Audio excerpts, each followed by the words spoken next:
los tipos de estudio que hay en tipos de estudio epidemiológicos que existen. Sin embargo, los vamos a mirar porque ya desde, pues, la próxima clase sería el parcial y de allí en adelante vamos a hacer la actividad de todos los pasos que tienen la creación la creación de un proyecto de investigación, ¿listo? Iniciando por la pregunta, por la idea, por los objetivos, etcétera. Esa parte la van a dar ustedes, obviamente yo voy a estar acompañándolos y en esa parte sí nos vamos a demorar un poco porque conjuntamente con todo lo que vamos a hacer, ustedes tendrán que ir trabajando en su proyecto final. ¿Listo? Por eso vayan de una vez pensando cómo van a hacer, qué idea para proyecto tienen. Y en ese caso, pues uno ya va mirando qué es lo que va a escoger con el propósito de que planteen su proyecto de la mejor manera. Por ahora sí quiero que ustedes conozcan algunos de los, eh, como de los tipos de investigación más importantes en epidemiología y sobre todo en ciencias de la salud. No son los únicos, existen aún más, pero tal vez estos son los más importantes y con los que más frecuencia ustedes se van a encontrar. Vamos a revisar, conjuntamente les voy a pasar un, un artículo para que ustedes lo revisen y puedan mirar y describir tal cual eh, el reporte de caso, bueno, las series de caso, etcétera, que vamos a comenzar el día de hoy. Si no alcanzamos a ver todos los tipos de investigación, lo dejamos para la próxima clase después del parcial. ¿Está? Entonces, vamos a empezar ahora con, perdón, con la clasificación de los tipos de investigación. Entonces, regálenme un minuto. Quiero presentarles un cuadrito que es un cuadrito comparativo que nos va a iniciar.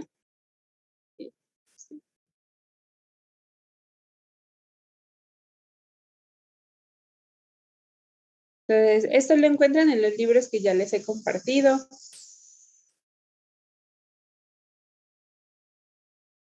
En el capítulo también del libro que ya se compartió.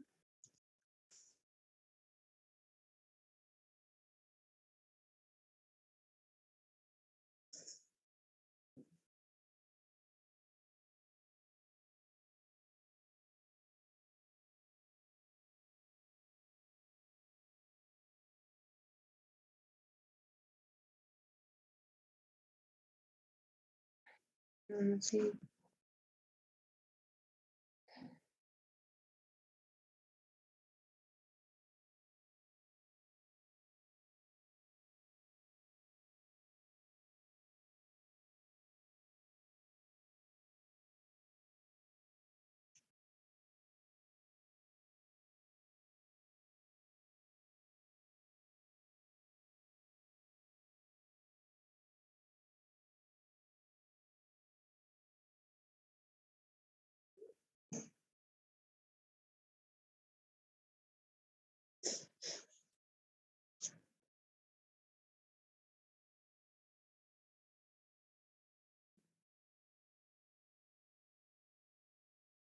Perdónenme, chicos, un minutico. No sé por qué, pero no sé si sea por las actualizaciones que hay ahora con lo de Windows 11, creo. Pero no, estoy muy mal con el computador. Está muy lento.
Bueno, entonces, en los diseños de investigación, podríamos decir que existen múltiples diseños, para lo cual existen con diferentes propósitos. Entonces, según el tipo de pregunta de investigación que usted tenga, usted va a seleccionar un tipo de estudio diferente.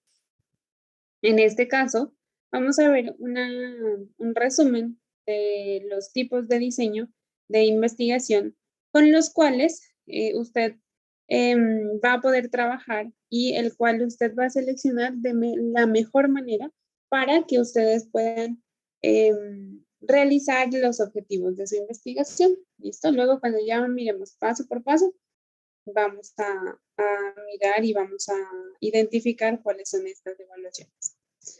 Entonces, los diseños de investigación tienen el propósito de responder preguntas de investigación, cumplir con los objetivos y someter la hipótesis a una prueba. Entonces, ese es el propósito de cualquier investigación. Usted tiene una pregunta, quiere resolverla. Para resolver esa pregunta se plantean los objetivos y para resolver esos objetivos, usted puede comprobar o rechazar una hipótesis que usted ya tiene hecha. Para eso son los diseños de investigación. Supongamos que usted quiere probar un nuevo medicamento. Entonces, usted tendrá que escoger un diseño que le permita identificar cuáles son las diferencias entre usar un nuevo medicamento, someterlo a prueba, ese medicamento, y usar otro que ya esté en el mercado y que sea la mejor alternativa posible. Si usted, por ejemplo, para eso selecciona un diseño de estudios, como son las series de caso, que solamente se hace un reporte de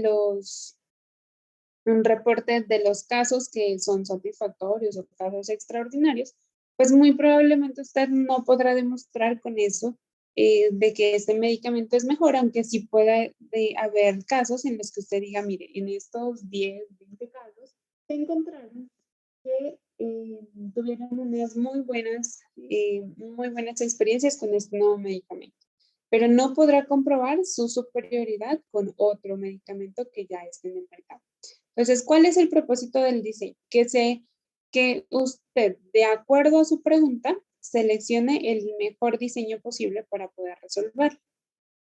Entonces, los diseños de investigación inicialmente tienen dos características. Podrían ser experimentales o no experimentales. ¿Listo? Vamos a iniciar por mi brazo izquierdo. Entonces, tengo mis diseños, pueden ser no experimentales o experimentales. ¿Cuál es la diferencia? En los no experimentales, el investigador solo cumple una función y es que es un observador. El investigador en los no experimentales no interviene no interviene en la exposición o el factor de riesgo. Simplemente es un observador que desde afuera identifica qué es lo que está pasando dentro del grupo de estudio, pero no interviene, no le dice usted tome esto y usted tome lo otro, no. Simplemente observa qué es lo que pasa en un contexto en donde se pueda controlar esa exposición, pero diferente es controlar a seleccionar los sujetos que van a ser expuestos a esa nueva exposición. Por lo tanto, los estudios no experimentales o los que en el investigador actúa como observador pueden ser de dos tipos. Y aquí miramos que existen dos tipos de clasificaciones. Ya vamos a mirar específicamente en cada uno de los diseños cómo funcionan, pero en general existen unos diseños de investigación, los cuales son transeccionales o transversales. Transversal quiere decir que hacen una línea, un corte en el tiempo. Cuando usted se va, por ejemplo, a una fiesta y se va con sus amigos y se arregla, está súper bien vestido, las niñas están muy bien maquilladas, los muchachos están también súper arreglados, bien peinados, con los zapatos limpios, con camisa y corbata nueva, ¿sí? Usted llega y como ahora es frecuente, usted toma una foto. Esa foto marca un momento de esa experiencia. Sin embargo, la foto no describe lo que pasó a lo largo de la fiesta. Solamente describe un momento en el que ocurre un suceso. A eso se le denominan transversales o transeccionales. En inglés podrían describirlos como cross-sectional. Entonces, los transversales describen un momento en el tiempo. Los longitudinales, o también llamados evolutivos, si quieren este cuadrito lo van a poder revisar en el metodología de la investigación de Sampieri, que creo que ya se los pasé en las primeras clases, o lo pueden descargar de internet también. Los estudios longitudinales describen qué sucedió a lo largo del tiempo. Entonces, estos longitudinales sí nos van a poder contar qué pasó durante toda la fiesta, desde el inicio que ustedes llegaron muy arreglados hasta el final que probablemente ya no estaban tan arreglados, sino que ya por allá voló una corbata, por allá las niñas el maquillaje se corrió, por allá volaron las zapatillas porque se cansaron de tanto bailar. Entonces, el inicio de una fiesta no es igual al final. Asimismo, los estudios longitudinales describen ese cambio que sucede entre el inicio de la investigación y su final, ¿sí? Y miran si en el proceso hubo algo que los pudo alterar. Vamos a mirar entonces estos dos tipos de estudio como estudios observacionales o también se pueden llamar no experimentales. Los estudios transversales recolectan datos, como ya les he mencionado, en un momento único del tiempo. Y generalmente existen de diferentes tipos. Primero son los exploratorios. ¿Listo? Los estudios transversales o exploratorios, usted cuando va a explorar, cuando usted le dicen, hay creo que películas que dicen, ay, el reino perdido de no sé dónde. Mandan a unas personas a explorar. Explorar es ir, mirar y describir lo que se ve. ¿Listo? Esos son los exploratorios. ¿Con qué propósito se hacen? Con el propósito de poder identificar cuáles son las características en general y si de pronto puede haber alguna asociación entre una u otra variable. Los descriptivos son netamente descriptivos. Usted va a una población y la describe. Es una población con tanto por ciento de hombres, con X% de mujeres, los cuales se encuentran en una pirámide poblacional predominantemente de tipo, por ejemplo, digamos, pagoda, donde hay mayor población de personas envejecidas, sin embargo, también hay un alto número de personas en edad económicamente activa. Los estudios también describen la situación de salud, la situación económica. Estos estudios no solamente se limitan a la parte investigativa de la medicina, sino que se pueden extender a otras áreas del conocimiento. Otro tipo de estudio transversal son los correlacionales causales. Ojo aquí, los que exista una correlación no significa que exista una eh, asociación, es diferente. La correlación es un poco más débil, sin embargo, me da luces de lo que puede estar ocurriendo dentro de la dinámica poblacional. Entonces, en un estudio, por ejemplo, usted va a tomar una foto y usted identificó que todos estaban felices y todos estaban bien arreglados. Usted podría decir, la felicidad se asocia a la apariencia física. Eso es una correlación, algo que usted mira y que le impresiona. Puede o no que sea así. Entonces, por eso las correlaciones son más débiles. Y estos estudios no generan mecanismos causales, no generan mecanismos causales los estudios transversales, sino que son exploratorios, miramos asociaciones y generalmente son los que inician el diseño, un diseño de investigación para llegar a un diseño más profundo en un segundo momento de investigación. Entonces, hasta aquí los transversales. Los longitudinales, al contrario, tienen como propósito, como les decía, analizar los cambios a través del tiempo.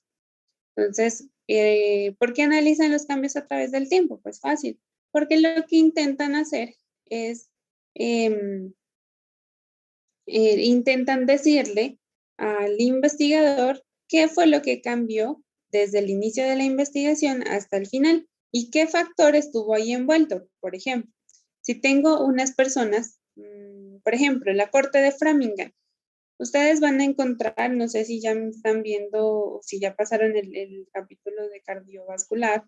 Framingham fue una corte que se estudió eh, para poder determinar cuáles son los factores de riesgo para las enfermedades cardiovasculares.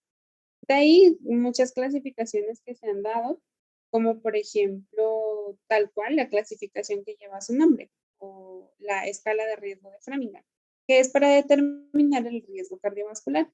Cogieron una corte de personas en una ciudad y la siguieron en el tiempo y miraron que aquellos que eran obesos, que al inicio todos estaban sanos, después de un tiempo los que eran obesos desarrollaron hipertensión arterial y diabetes. Y esta asociación fue muy significativa, por lo tanto la obesidad se asocia al riesgo de diabetes. Asimismo, como creo que de los que más de los factores que más predominó fue el hábito de fumar.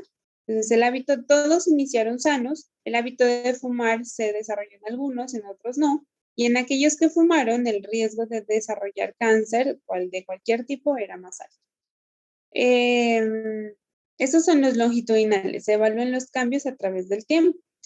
Existen algunos tipos de estudios longitudinales, como por ejemplo los diseños de tendencia, que es evaluar cómo se cambia a través del tiempo una característica y generalmente puede hacer proyecciones. ¿Qué espero de ellos en los próximos años? Los diseños analíticos o evolutivos, los diseños, generalmente este tipo de diseños se llaman de corte o de casos y controles, ya vamos a mirar como dice allí los de panel. Y por último, pueden encontrar mecanismos causales, eso es lo más importante. Los diseños longitudinales son los únicos que se puede demostrar la causalidad. Esto es decir, esta exposición es causa de X desenlace. ¿Listo? ¿Hasta ahí alguna pregunta, chicos?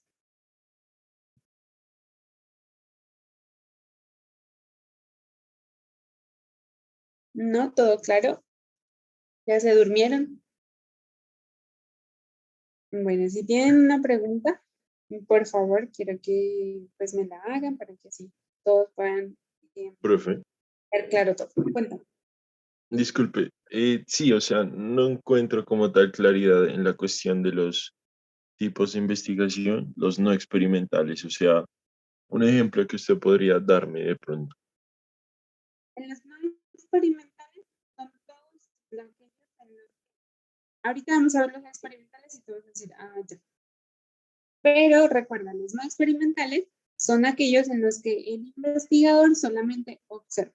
¿Cuál puede ser? Un montón. Hay hartísimos no experimentales. Pero la característica más importante de ellos es que el investigador no interviene en la exposición. Solamente es un observador y que analiza cuáles son sus efectos. Profe, Vamos a ver, ajá.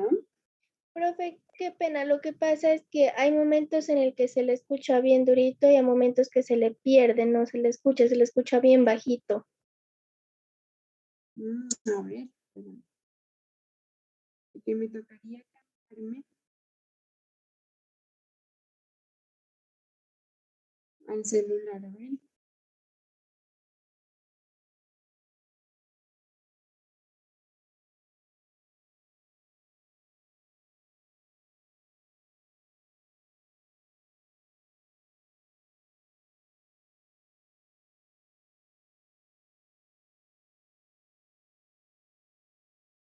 Chicos, ¿ustedes tienen las presentaciones o todavía no?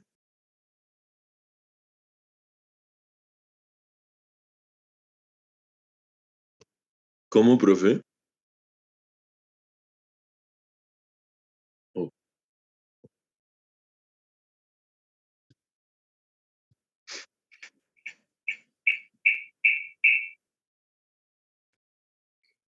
Chicos, ¿ahí me logran escuchar mejor?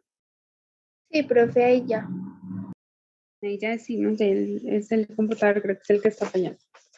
Bueno, veamos entonces. Vamos a ver los experimentales. Igual cada uno lo vamos a desarrollar de manera individual para que ustedes miren la diferencia entre todos. Pero a manera general, estos son los estudios que vamos a poder estudiar pues este semestre. Los experimentales, los estudios experimentales se caracterizan porque el investigador actúa directamente en la población objeto. ¿Listo? ¿Cómo así? Entonces, antes, los no experimentales, aquella exposición, por ejemplo, llámese hábito de fumar. ¿Listo? Si yo quería estudiar el hábito de fumar, simplemente miraba sujetos que ya estuvieran fumando. Pero en ningún momento le digo a una persona, tome, fume esto para yo mirar qué es lo que pasa.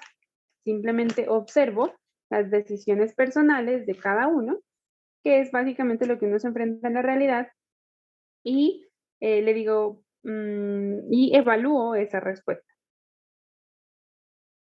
Los diseños experimentales, el investigador interviene en la exposición. El investigador es quien designa qué sujetos van a tener la exposición y quiénes no. Un ejemplo, vamos a estudiar qué tan efectiva es la laparotomía versus la laparotomía por laparoscopia, que son los punticos que se insertan, son unos, que usted inserta al abdomen unos trócares, y a través de una cámara y de instrumentos internos, usted no tiene que abrir totalmente el abdomen o parcialmente el abdomen, sino que a través de los trócares usted va haciendo el debido procedimiento, puede ser un lavado, una resección de un tumor, etc. Entonces es una laparotomía por laparoscopio. La otra es una laparotomía abierta. Abierta significa que usted coge el abdomen con un bisturí, abre las diferentes capas abdominales hasta llegar a donde desea para poder realizar el lavado peritoneal, la resección de un tumor. Básicamente es lo mismo, pero la metodología es diferente. La una es vía laparoscópica, la otra es vía abierta. Entonces yo quiero evaluar cuál de las dos es más efectiva para realizarla en los pacientes. Todos los pacientes se van a someter a cirugía, pero yo como investigador decido, bien sea aleatoriamente, bien sea dedocráticamente, no importa, pero yo como investigador soy quien elijo qué personas van a ir por laparoscopia y qué personas van a ir vía abierta. ¿Sí? Yo decido como investigador.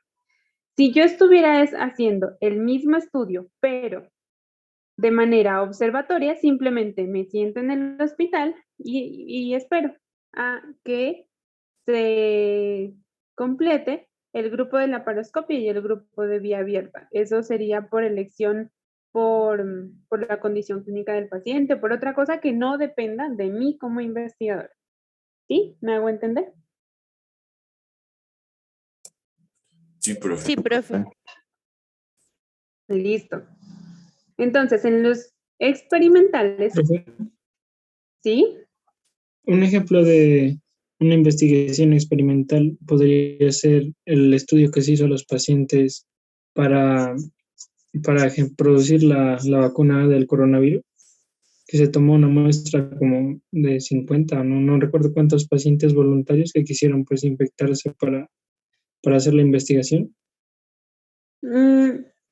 Esa es una investigación que se denomina una investigación preclínica. Cuando miremos ahorita ensayos clínicos, que es un tipo de investigación experimental, vamos a mirar que los ensayos clínicos para estudio de medicamentos, como por ejemplo la vacuna, tienen fases. Y unas fases son antes de hacer el estudio grande, antes de aplicarla a una población extensa, se hacen fases previas en las que al principio se le puede colocar la vacuna a los animales para mirar que no tengan efectos adversos y miramos algo de efectividad, aunque no es muy seguro. Si ya descartamos que tienen efectos adversos, descartamos que o miramos la seguridad en los humanos, ahí entran las personas que son voluntarias, que ese voluntariado pues es entre comillas porque no es tan voluntario que digamos, sino de por medio también hay dinero, y le aplican el medicamento a estas personas voluntarias para mirar, sobre todo lo que se mira es seguridad. Ni siquiera miramos eficacia del medicamento, miramos es seguridad, que no cree toxicidad, que los efectos adversos sean tolerables, que no generen efectos secundarios graves, ¿sí? Entonces, ese tipo es una investigación antes de salir al mercado y antes de desarrollar los ensayos clínicos. Los ensayos clínicos ya son los que se coloca un grupo comparador con el grupo donde yo voy a aplicar mi vacuna. Entonces, ese ya es el ensayo o el estudio clínico. Los de antes son unas fases previas a el estudio clínico final. ¿Listo?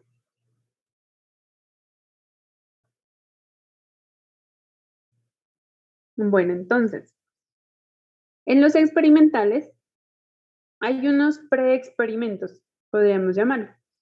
Investigar de manera experimental es muy complejo porque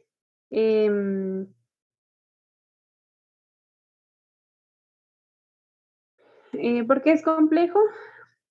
Porque requiere muchos permisos, requiere usted tener muchas pólizas, muchos seguros. Entonces, todo eso limita este tipo de investigación. Pero pueden hacerse algo que se llama preexperimentos, que no son experimentos de por sí.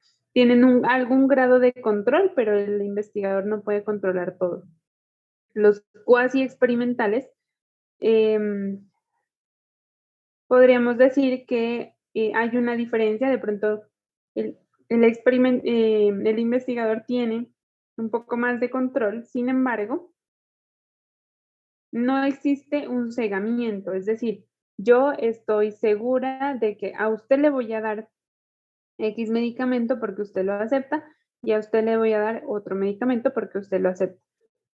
Los experimentales puros, generalmente el investigador asigna al azar el objeto de la investigación.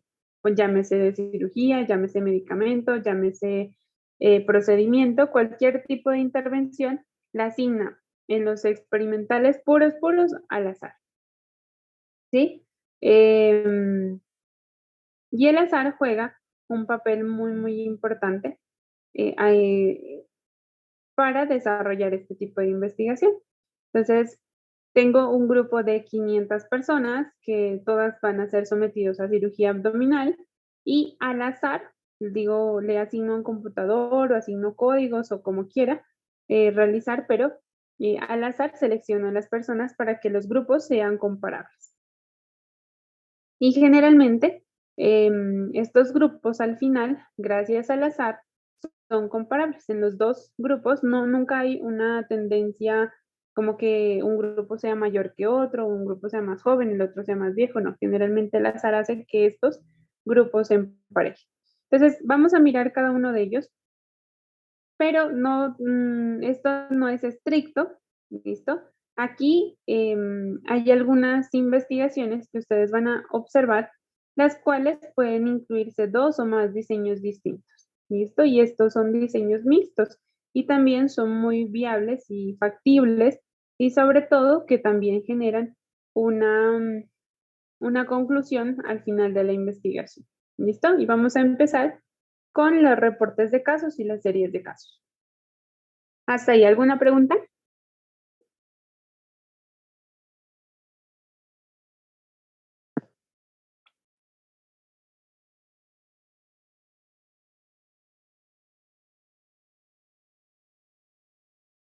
Bueno,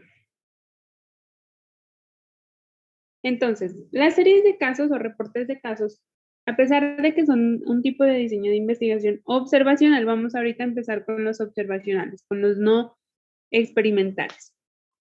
Es un tipo de estudio observacional. Lo que son el tipo de investigación más básica. Vamos a mirar ahora, en un momento vamos a mirar la pirámide del conocimiento. Y en la base, ¿listo? O sea, como no en la cúspide, sino en la base, como iniciando la investigación, existen un tipo de investigación que, si bien generan conocimiento, no son estudios en los cuales usted pueda basar guías de práctica clínica, no, sino son estudios en los cuales usted puede determinar información básica. Entonces, ¿qué es un reporte de caso? Básicamente es la descripción y discusión de un caso clínico.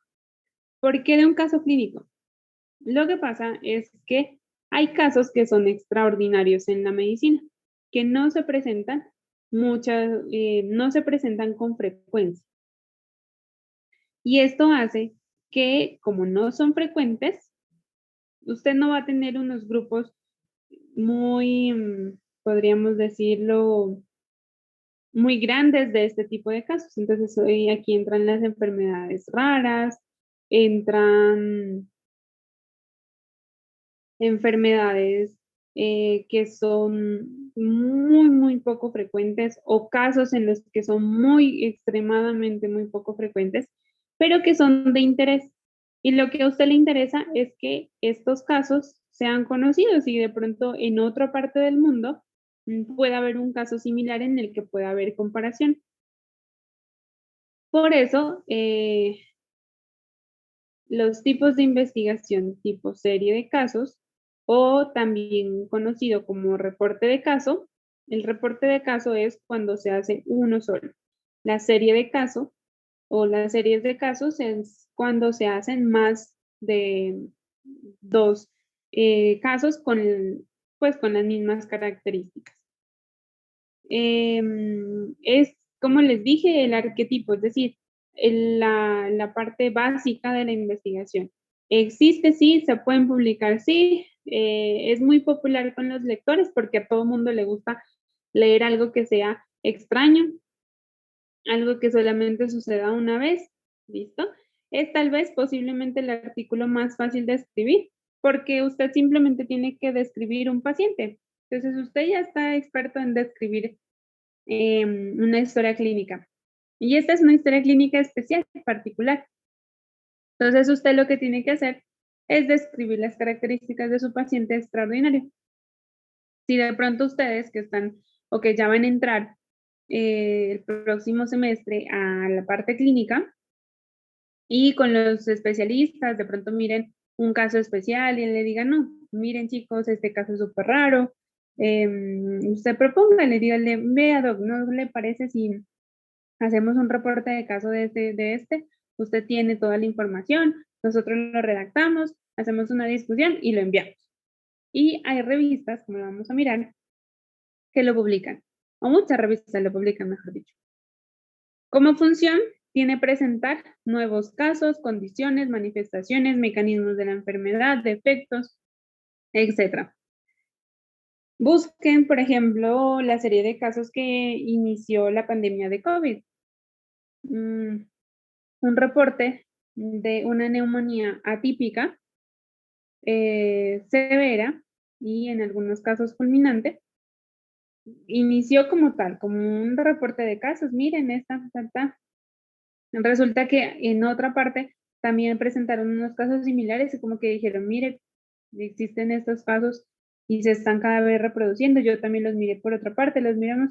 Entonces, así se empezaron a dar cuenta que existía otro virus que no se lograba identificar, que generaba una neumonía atípica, generalmente con infiltrados en vidrio esmerilado o tipo panal de abeja en algunos casos, los cuales producían un SDRA, que es el síndrome de distrés respiratorio, que genera una condición severa y que en algunos casos logró provocar la muerte. Entonces, de esta manera se identifican nuevas condiciones o mecanismos de la enfermedad o efectos de medicamentos que no se conocían. Recuerden que todos los medicamentos después de salir al mercado siguen en estudio. Es por eso que debe haber algo que se llama farmacovigilancia. Entonces, la farmacovigilancia se encarga de esas manifestaciones. Por ejemplo, para vacuna COVID se han descrito muchos efectos adversos, pero ya estaban descritos. Resulta que miraron que dado vacuna COVID, descartemos que haya sido otra causa, se presentó una epidermolisis tóxica, ¿sí? Entonces, es una cosa rara, muy poco frecuente, pero que se presentó y se tiene registro. Entonces, se la publica.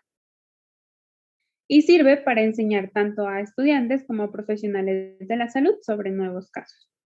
¿Dónde se publican? Se publican en revistas médicas enfocadas a la investigación. Generalmente todas las revistas tienen en su sección una o dos secciones dedicadas a los reportes de caso, así como se tienen cartas al editor, por ejemplo, que no es que es más bien la opinión de una persona con respecto a X o Y tema. También tienen un sitio donde, una sección donde se reportan las series de casos o los casos que existan dentro de, o casos particulares especiales, que se llaman así, reportes de casos. Si están ustedes en su casa o en su computador o en su celular, busquen reporte de caso en Google y busquen, y entre comillas o entre paréntesis, propongan un tema. ¿Listo? Entonces, por ejemplo, reporte de casos de meningitis en niños. Un ejemplo. ¿Listo? A ver, o usted proponga el caso que usted quiere. Mire qué le sale.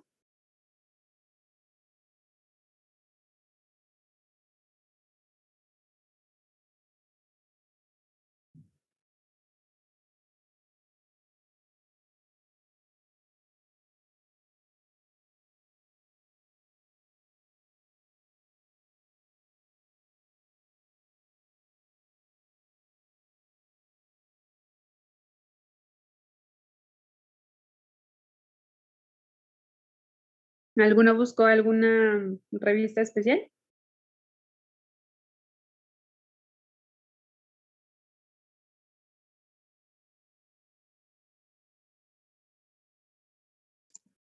Profe, a mí me apareció uno de la revista de Asociaciones Colombianas de Gastroenterología. Busqué sobre pancreatitis aguda y hubo un reporte de casos de 2 pacientes, pero pues hasta ahí estaba leyendo. Listo, o sea, son casos especiales en pancreatitis y si sigues leyendo ese caso o esos 2 casos, tienen que tener algo particular. Miren, por ejemplo, este que está presentando en pantalla. Meningoencefalitis por herpes simples virus 1 y estreptococo neumonía en pediatría. Reporte de caso. Entonces, ¿qué tienen estos artículos? Una introducción, los objetivos siempre es describir. Sí, miren que el objetivo es describir el caso clínico de un paciente en edad escolar con meningoencefalitis con compromiso neurológico rápidamente progresivo y letal, en donde se identificó coinfección entre herpes simples y Streptococcus pneumoniae serotipo 14 en líquido cefalorraquídeo. ¿Listo? Entonces, miren que el objetivo es describir un caso clínico que es particularmente extraño. Metodológicamente no tiene mayor cosa. Se realizó una revisión de historia clínica donde se describió con consentimiento informado de la paciente y aprobación de comité de ética. ¿Listo? Posteriormente, generalmente, pues, si se sugiere realizar alguna revisión de sistemática o alguna revisión de literatura, no sistemática como tal, pero usted revisa la literatura existente a nivel mundial sobre ese tema, a ver si de pronto alguna otra persona describió algo similar y analiza y concluye su caso. Pues está la parte de los aspectos éticos que todo tiene que tener y miren lo siguiente. Entonces, paciente de 8 años de edad, mire que usted está haciendo una historia clínica y ustedes están en cuarto, el próximo semestre van a aprender a hacer historias clínicas en semiología, pero básicamente eso es lo que se hace. Paciente de 8 años, femenina, procedente de zona urbana, sin antecedentes ni hospitalizaciones previas, con dosis única de vacunación contra neumococo a los 4 años de edad. Ingresa con un cuadro clínico de, miren que estoy básicamente contando la historia del paciente, 12 horas de evolución, de cefalea, meses persistente y fiebre. El examen físico se ingresa con signos de síndrome de SIR, síndrome de respuesta inflamatoria sistémica. Se indicó TAC de cráneo simple en el que se evidenció edema cerebral. Y aquí miren lo siguiente que colocan los reportes de los paraclínicos de la paciente. Los paraclínicos, una PCR en 14, una leucocitosis, por ahí ustedes ya están viendo el laboratorio clínico, 17.500 leucocitosis con neutrofilia, los linfocitos pues están estables, plaquetas normales y una anemia, podríamos decirlo muy leve o tanto en lo esperado para la edad. TAC, el reporte de TAC, listo. Realce meningio, no lesiones ocupantes. El realce meningio es muy, ustedes ya creo que están viendo por allí imagenología también. Los hallazgos de meningitis en el TAC. Radiografía de tórax normal, ecografía de abdomen normal. Acá se tomaron las inmunoglobulinas. ELISA de cuarta generación para el virus para VIH. Negativo. Complemento sérico, miren todo lo que le tomaron. Cultivo de líquido cefalorraquídeo, en donde se determinó Streptococcus pneumoniae. Hemocultivos con Streptococcus pneumoniae. Para eso nosotros vacunamos, ¿no? Promuevan la vacunación. Y bueno, ya ahí siguen describiendo el caso, qué fue lo que pasó, se identificó gamma globulinemia G. Aquí dicen ELISA de cuarta generación para VIH negativo, ecografía de abdomen total o con presencia de vaso, pues normal. Se declaró muerte encefálica a las 20 horas de evolución y 5 días después la paciente fallece. ¿Ya? Entonces miren, aquí está la discusión, que es un caso muy poco frecuente. Generalmente se espera que dado vacunación los pacientes ya no tengan ese tipo de enfermedades. Infección bacteriana entre virus y bacterias, pues se describen los hallazgos, se discute y se termina. Y listo. No tiene mayor complicación. Lo único es la dedicación y el tiempo que usted se gasta en redactar un caso, un reporte de caso. Fácil, sencillo.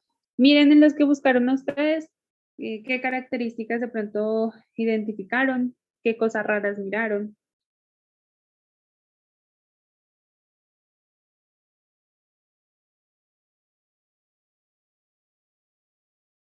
¿Alguno miró algún artículo especial?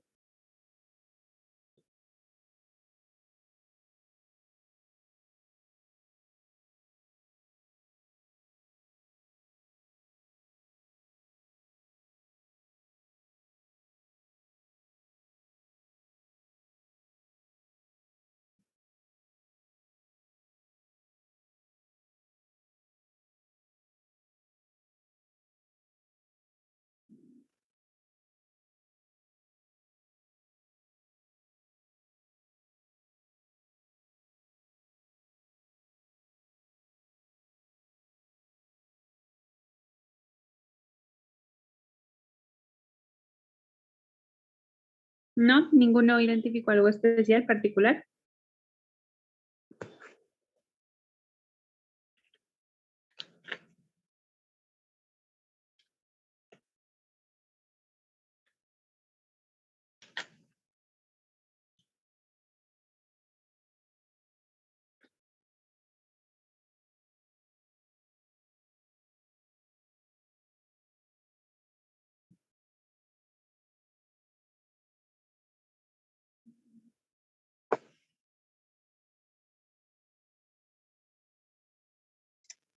Profe, yo tenía más que todo una pregunta. Ujú. Cuéntame. En caso de que uno quiera hacer una investigación, pero digamos, hay necesidad de antes de hacer la investigación, investigar sobre si existe alguna otra investigación que sea idéntica o bien encaminada hacia lo mismo, porque pues ya no tendría como una razón nuestra investigación si ya existe una como tal que demuestre nuestros objetivos. ¿Hay una forma de hacer como esa consulta? Pues de hecho, tú puedes hacer exactamente una investigación sobre el mismo tema, incluso con los mismos objetivos, en otra parte, y eso es información nueva. Entonces, sí tiene mucho sentido repetir una investigación, sobre todo para poder confirmar o refutar lo que tú estás pensando sobre esa investigación, ¿sí? Entonces, una cosa es tener dos investigaciones que dicen lo mismo y una cosa diferente es tener una investigación que diga que sí y otra investigación que diga que no. Entonces, no es malo repetir una investigación. Lo que es malo es tomar los mismos datos de alguien que ya investigó y sacar una nueva publicación sobre lo mismo. Eso sí es diferente. Pero de resto, está correcto repetir el mismo tema, como tú dices, hasta incluso los mismos objetivos. Uno lo hace en la ciencia, lo haces con el propósito de poder em, confirmar o rechazar esa hipótesis del autor. Y de hecho, hay múltiples investigaciones que pueden tratarse de lo mismo, ya lo van a mirar. Ah, ya vale, profe. Muchas gracias. Bueno, entonces esa es la serie de casos. Vamos a mirar los estudios transversales.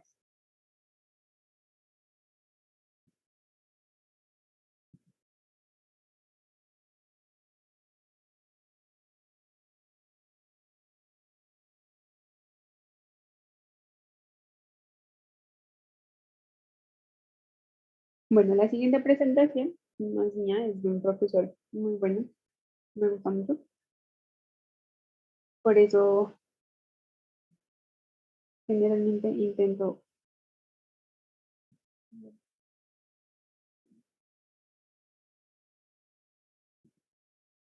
usarla, con su permiso, obviamente.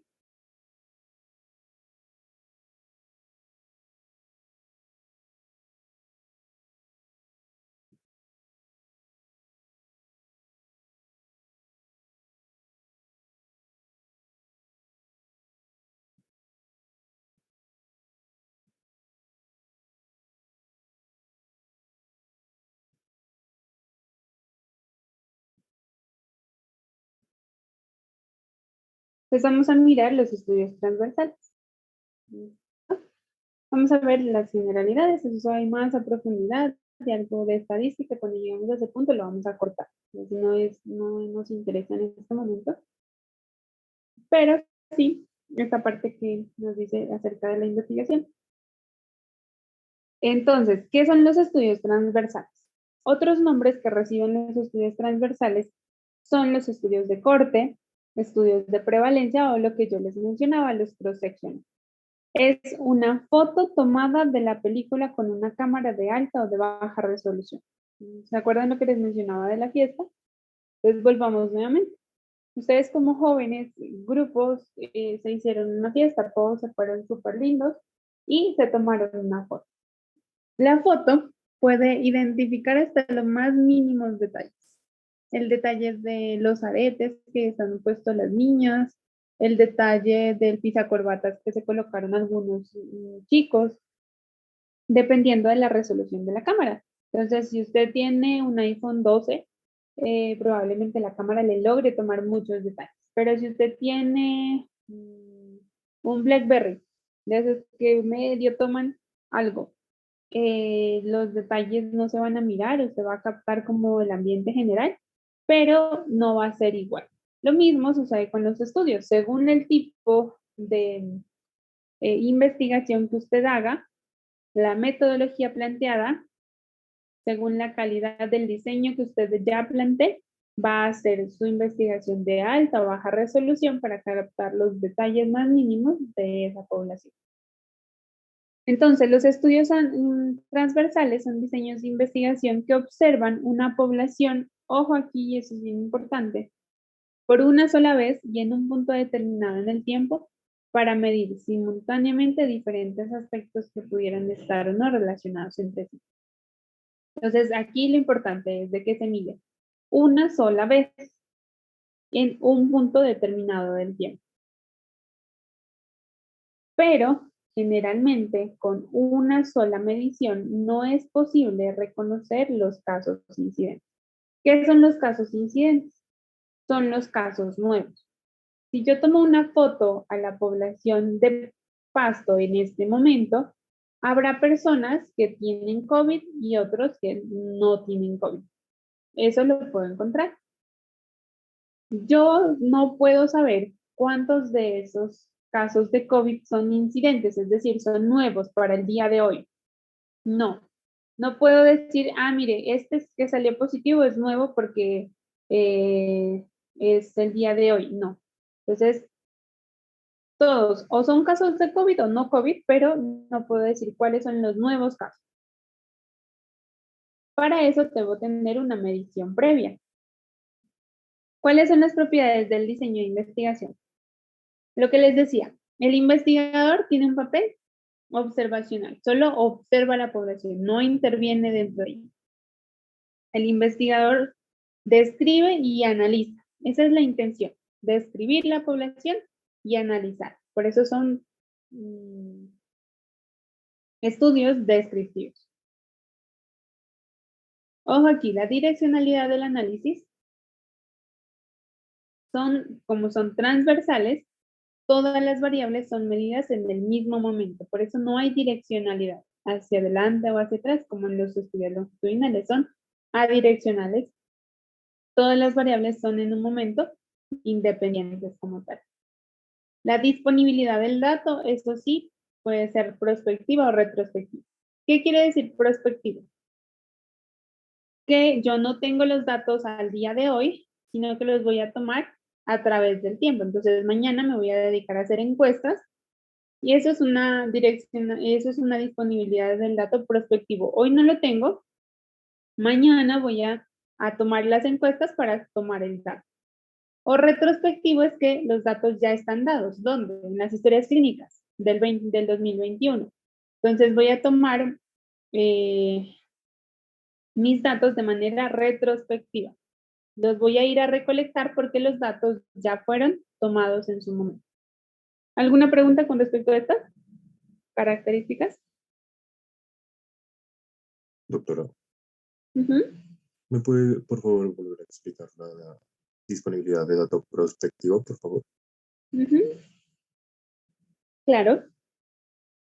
Entonces, la disponibilidad del dato es qué tan es si al día de hoy los datos que tengo, mentira, o sea, voy a hacer la investigación. En el momento que yo hago la investigación, los datos ya existen o todavía no existen. Si ya existen, a esos tipos de datos se llama retrospectivo. Voy a ir a recolectar porque ya en algún momento alguien más los recogió. Generalmente eso aplica para las historias clínicas.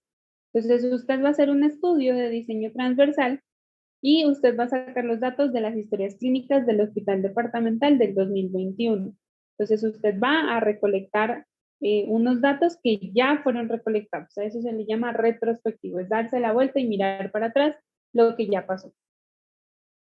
Y prospectivo es que no los han recolectado nadie, no existen los datos y yo los voy a recolectar en mi investigación a través de una encuesta, a través de unos exámenes, pero los voy a ir a recolectar.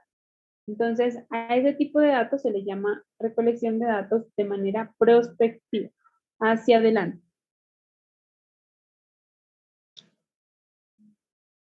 Listo, profe. Gracias. ¿Vale? El diseño transversal, o mejor dicho, casi todos los diseños tienen etapas similares. Primero se define la pregunta de investigación, eso lo vamos a mirar ya después del parcial. Ustedes se van a encargar de cada grupo de hacer una partecita de todo el protocolo. Van a explicar y van a profundizar y pues yo los voy a acompañar para que ustedes miren este tipo de todo el proceso. Entonces, primero definimos una pregunta, después definimos los objetivos de mi estudio, luego tengo que describir mis variables, debo precisar la población, exactamente en qué población la voy a hacer, con qué tipo, si un censo o una muestra. Un censo es cuando tomo a toda la población, una muestra es cuando saco un pedacito de esa población y la estudio. Debo identificar, ojo aquí, precisar el momento de la observación. Ya vamos a mirar por qué. Definir los criterios de medición y, por último, analizar los datos. En la pregunta de investigación, lo que hay que tener presente es que las preguntas para los diseños transversales generalmente quieren identificar algún atributo o alguna característica que existe en un momento determinado. Por ejemplo, una pregunta sería, ¿qué tan frecuente es la presencia de hipertensión arterial en la población de Pasto para el 2022? Esa es una pregunta de investigación de diseño transversal, porque quiero saber qué tan frecuente es un atributo en algún momento del tiempo. ¿Cuáles son, por ejemplo, las características de los pacientes que se infartaron en el hospital departamental en el 2021? Es una pregunta transversal. Preguntamos sobre atributos que sean raros o que puedan relacionarse. Cuando usted solamente quiere describir una población, y recuerden en los estudios transversales, habían unos tipos de estudios que eran descriptivos. Los descriptivos simplemente buscan caracterizar esas variables de manera separada, sin preocuparse por relacionarlas entre sí, como así. Entonces, ustedes tienen una pretensión descriptiva cuando usted dice cuáles son las características de la población que sufre de infarto. ¿Listo? Entonces, al final usted puede concluir las características de las personas que sufren infarto en el hospital departamental en el 2021 fueron que el 80% era mayor de 60 años, el 75% eran hombres, el 70% eran procedentes de zona urbana, el otro 30% eran de zona rural, y ya, usted simplemente describe. Cuando usted tiene una pretensión analítica, puede hacerse, y estos aquí entran los estudios que se llaman los estudios, los transversales con intención analítica, ¿sí? Y pues se llaman así, aunque pues a veces son mal llamados así porque no es que usted tenga la intención y no lo vaya a cumplir, no. Sí lo cumple, pero se demora un poquito. La conclusión al final, como les decía, no es 100%, no demuestra una causa, simplemente demuestra una relación. Espérenme un segundito, que tengo un perrito chiquitico y ya me está llorando. Un minutico.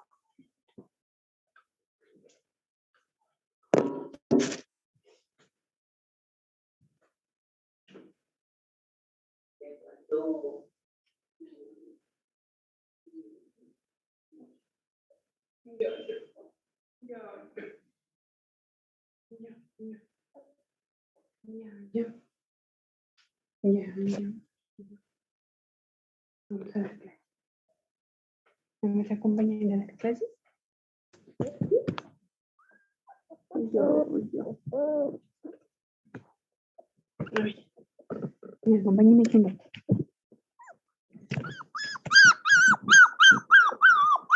Ya.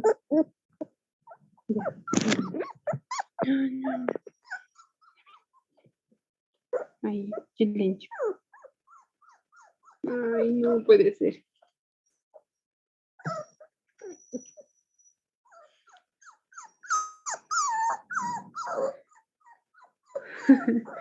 Bueno, ahí se quedó la presentación.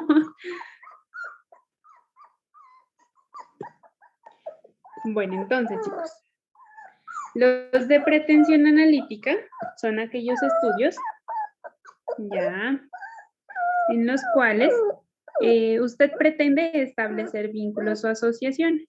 Sin embargo, no puede usar algo que se llama, a veces se equivocan las personas y con un estudio transversal dicen, por ejemplo, les voy a colocar un ejemplo. Ustedes miraron, toman una foto de las personas que consumen cigarrillo, ¿listo? Y miraron que las personas que consumen cigarrillo también en la misma foto dijeron que tenían ansiedad. Las personas que tenían ansiedad, perdónenme ahí que se me fue la presentación, pero este computador, como les dije, está loco y se empezó a reiniciar solito. Entonces, ustedes, por ejemplo, colocan que las personas que tienen ansiedad también son personas que fuman.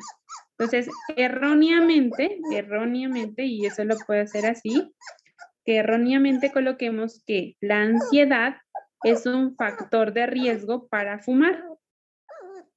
Y puede que sí, como puede también usted decir que fumar es un factor de riesgo para tener ansiedad. No siempre es así. Entonces usted no puede demostrar causalidad. No puede decir que una cosa es efecto de la otra cuando no tiene todas las bases para demostrar causalidad. ¿Cuándo se demuestra causalidad? Cuando usted mira que un factor es sucede antes de, cuando un factor sucede antes del desenlace. Entonces, si usted, por ejemplo, no tiene ansiedad y luego empieza a fumar y desarrolla ansiedad, entonces usted va a poder decir que el fumar es un factor de riesgo para generar ansiedad. De lo contrario, no lo puede hacer. ¿Sí me hago entender esa parte? Sí, profe. Listo. Ahora, ¿cuándo será que se va a aprender ese cómo? Entonces, eso es bien importante en los estudios transversales. Otra característica de los estudios transversales es que esa foto o esas posibles asociaciones que usted va a demostrar en ese estudio son eso, posibles asociaciones. Usted puede decir, está asociado o está relacionado el fumar con la ansiedad, pero nunca va a decir que el uno es causa del otro. En los objetivos, ¿listo? Los objetivos de la investigación transversal van a ser eso, generalmente caracterizar, ¿listo? Caracterizar a la población, caracterizar o describir las variables que identifican X o Y patología, ¿listo? Describir a la población que sufre de esa patología. Y puede correr un objetivo en donde se obtenga y diga usted establecer la asociación entre una o dos variables. ¿Listo? Eso se puede hacer. No vayan a decir que van a establecer causalidad. ¿Listo? Por eso el término factores de riesgo o factores protectores solo se pueden demostrar en los estudios longitudinales. Llámese casos y controles o llámese estudios de cortes. Y todavía no me prende el compu. A ver, esperemos un ratito a ver si logra prender. Ya, Merlin, ya, porque se juicioso.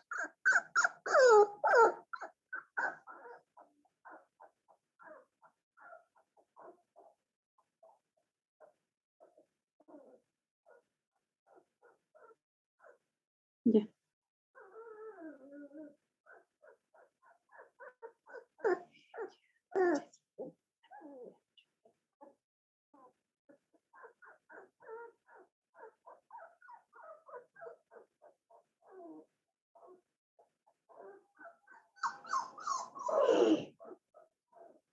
Me canso, Merlin. Ya. Aquí estoy en clase. Estoy en clase ya.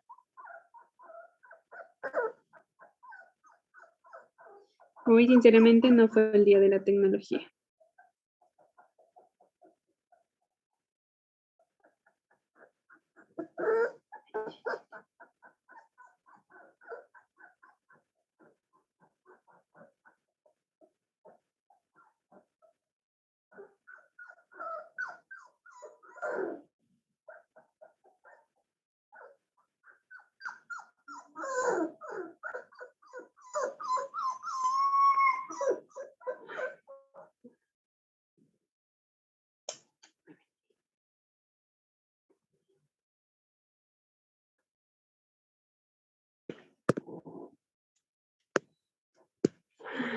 Bueno, como no les di descanso, vamos a pasar. ¿Les parece si pasamos hasta las 11:40 de una vez?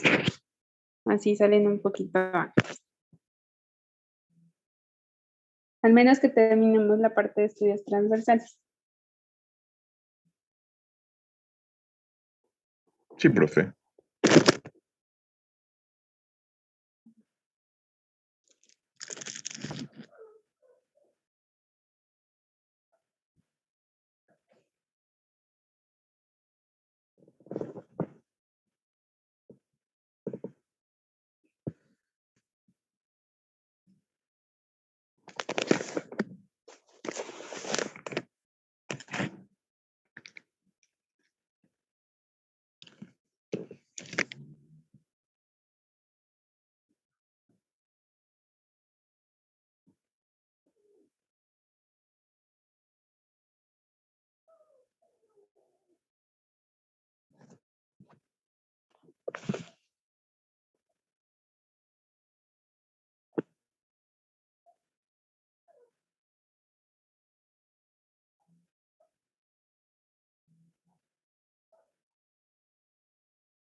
A ver, veamos si ya.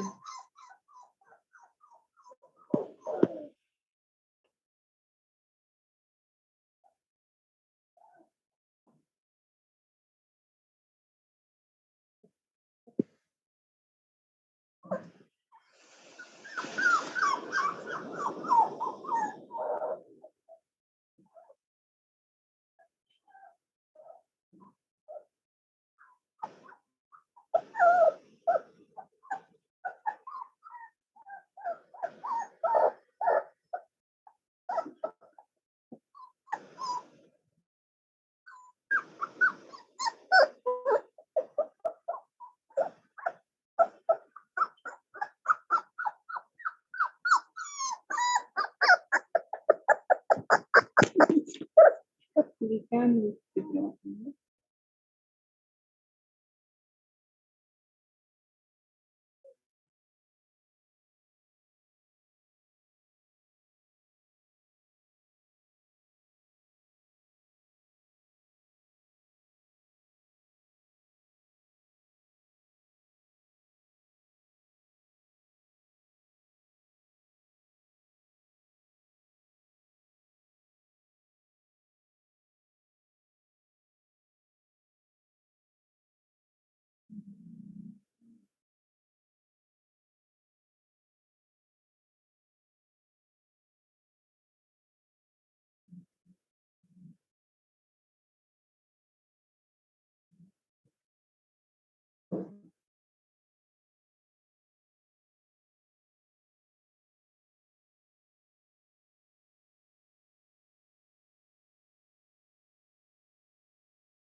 escribir las variables que usted considere pertinentes. ¿Listo?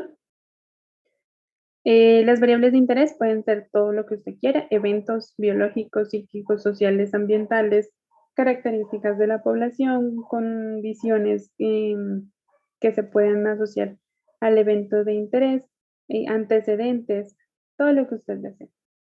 Y generalmente usted debe limitar su estudio a una persona, a un tiempo, a un lugar y pues obviamente a la combinación de las anteriores. Eso ya dependerá del diseño que usted desee estudiar.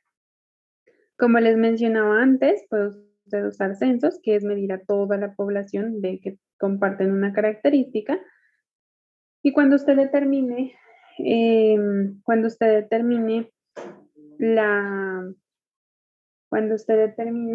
que existe una conclusión, a esa conclusión le va a llamar parámetro poblacional. Y si no, usted lo hace en un estudio muestral, en los cuales usted tiene muestras, tanto pueden ser representativas como exploratorias, y las conclusiones que saquen o las mediciones se denominarán estadísticos muestrales. ¿Listo?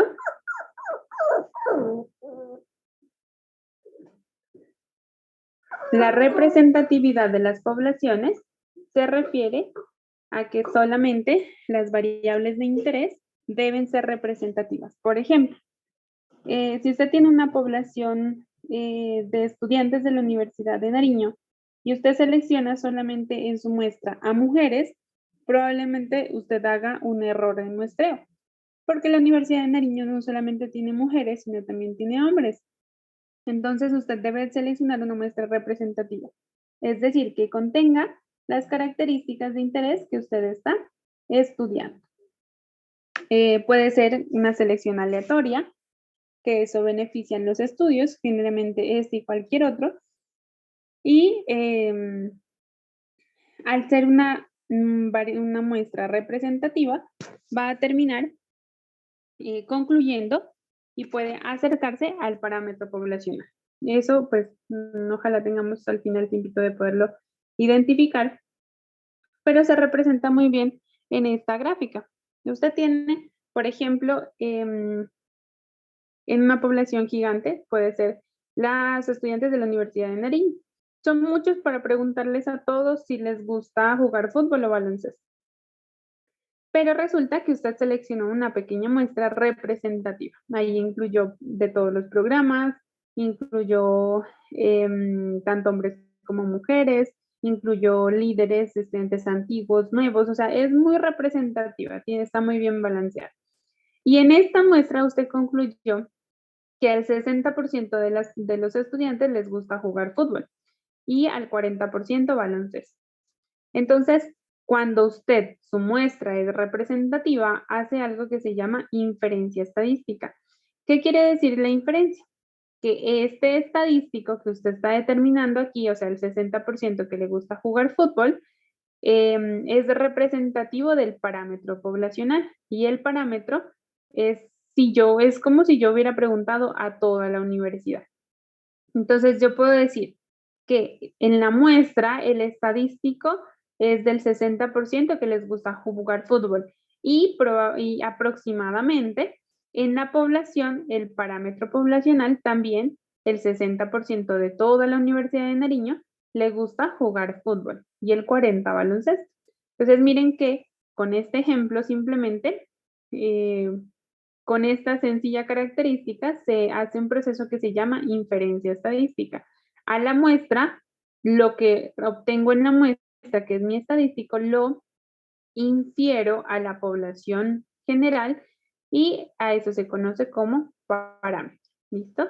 Extrapolación ya es diferente. Es cuando tengo una población 1 y una población 2, en donde conozco un parámetro de la población 1 y como la población 2 se parece, hago algo que se llama extrapolación, siempre y cuando ambas poblaciones son semejantes.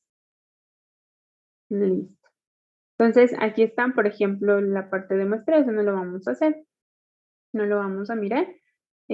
Ojalá lo podamos ver más adelante.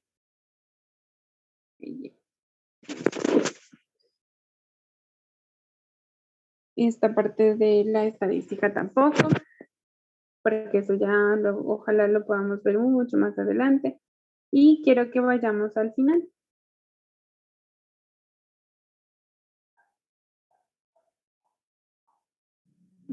Aquí.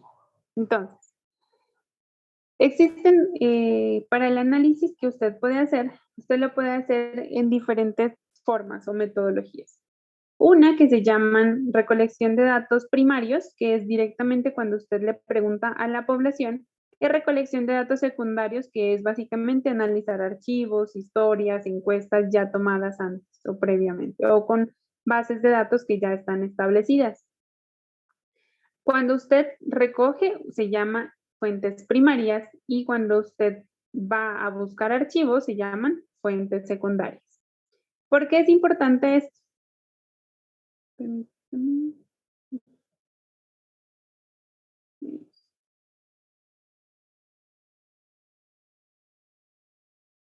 ¿Por qué? Porque esto va a depender de qué tanto tiempo y disponibilidad usted tenga. Ir y hacer una encuesta no es fácil. Ir, tomarse el trabajo de hablar con la gente, recolectar los datos no es fácil. Y esto va a asegurar de que sus datos estén bien tomados. Sin embargo, trabajar sobre historias clínicas o datos ya recolectados, pues le va a ahorrar usted tiempo, va a tener que gastar menos recursos y va a ser más rápido en la ejecución de su proyecto. Sin embargo, todo esto debe usted analizar para mirar qué tan válidos son los datos que usted recoge, qué tanta cobertura tiene al recogerlos y si sus datos están siendo integral o no integrales. Ojo con esto para que con esto y con la última diapositiva terminamos. Esta es una población real. ¿Listo? Una población gigante. Al trabajar, si usted de pronto va a trabajar con algunos subregistros. Entonces, esta es la población de Pasto. Usted quiere saber cuántos sufren de enfermedad coronaria.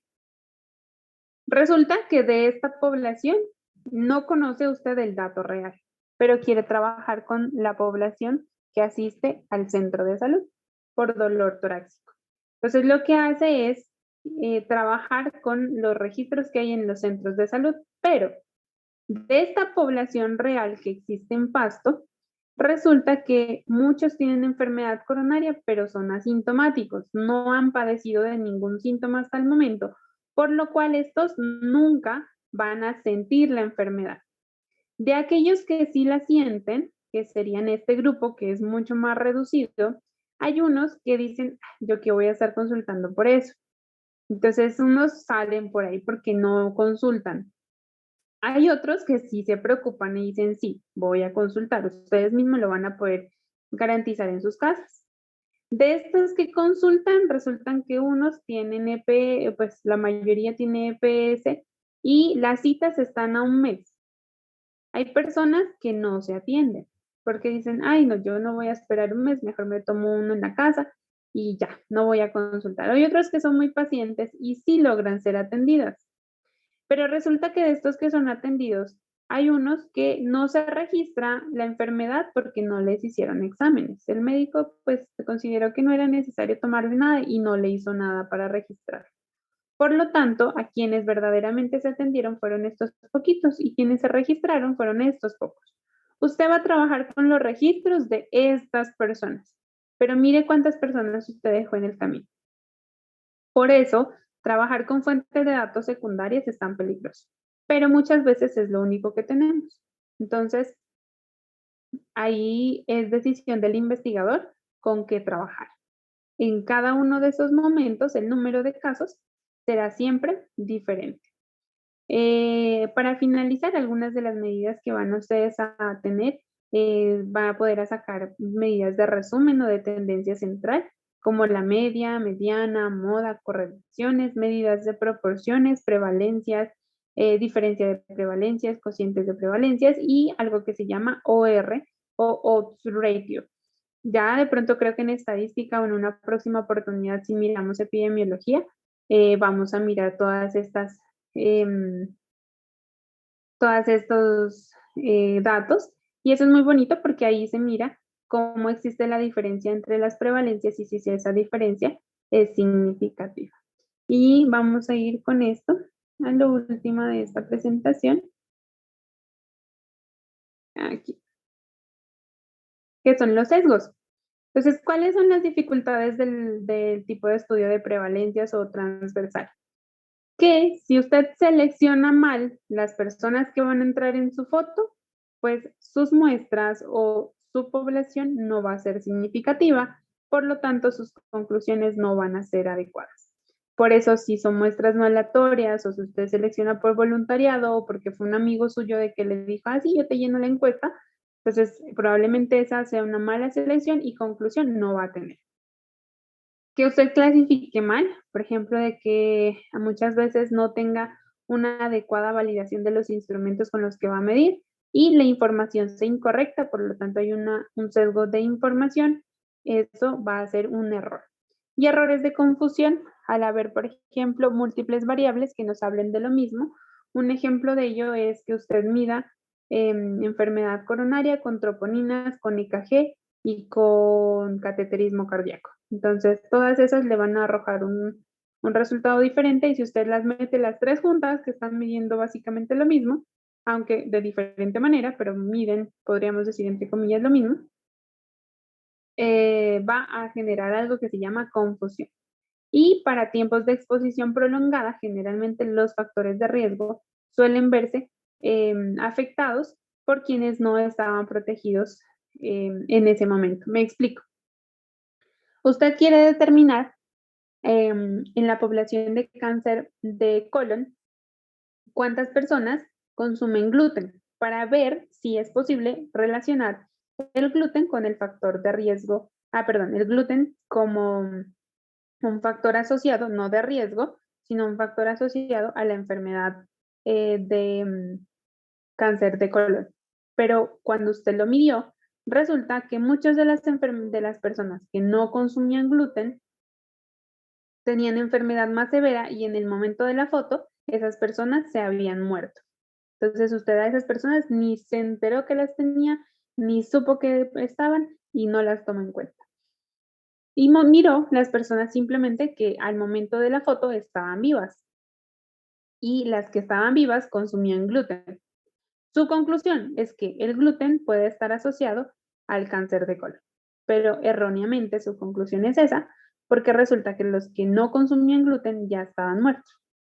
Entonces, esos son un tipo de información que a veces se pierde y que es muy difícil de controlar en los estudios transversales, pero que afectan sus conclusiones finales.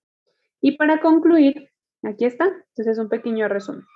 Los estudios transversales observan una población por una única vez, directamente o a través de una muestra. Son observacionales, generalmente, o pueden ser prospectivos o retrospectivos, dependiendo del momento del dato, de toma de dato. Generalmente en estos estudios predominan los estudios descriptivos, simplemente los que describen la población, aunque pueden ser analíticos, no se asocian a relaciones causales, pero sí pueden relacionar dos variables entre sí de la misma población. Lo que hablábamos, no sirven para definir riesgo, pero sí para definir asociaciones. Las mediciones generalmente pueden determinar medias, medianas, modas, proporciones, comparación de proporciones, medidas de tendencia central, etc. Son útiles para formular una hipótesis, útiles para decirme cuál es la frecuencia de un evento en una población y para determinar asociación o relación entre eventos. Sin embargo, no me permiten, eso es lo más importante, identificar una asociación causa-efecto. Eso sería todo. ¿Alguna pregunta?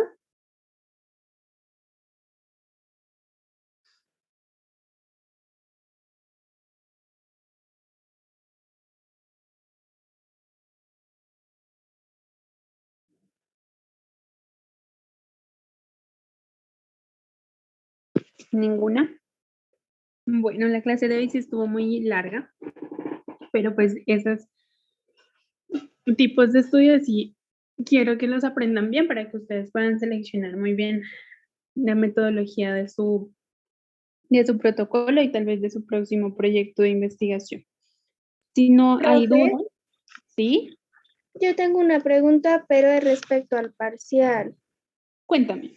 ¿Hasta qué tema entra? ¿Hasta este o hasta cuál? No, entraría solamente los temas que vimos hasta la anterior clase, que sería investigación cualitativa y cuantitativa desde el inicio. Bueno, profe, gracias. ¿Y las exposiciones que hicimos también entran? También, sí, señora. Gracias, profe. Bueno, chicos, nos vemos entonces la próxima semana, todos bien preparados para el parcial. Es muy fácil, así que no creo que tengan dificultades. ¿Listo? Vale, profe, muchas gracias. Que esté bien. Bueno, Profe, que esté bien. muy bien. Disculpas Muchas por gracias, doctora. problemas.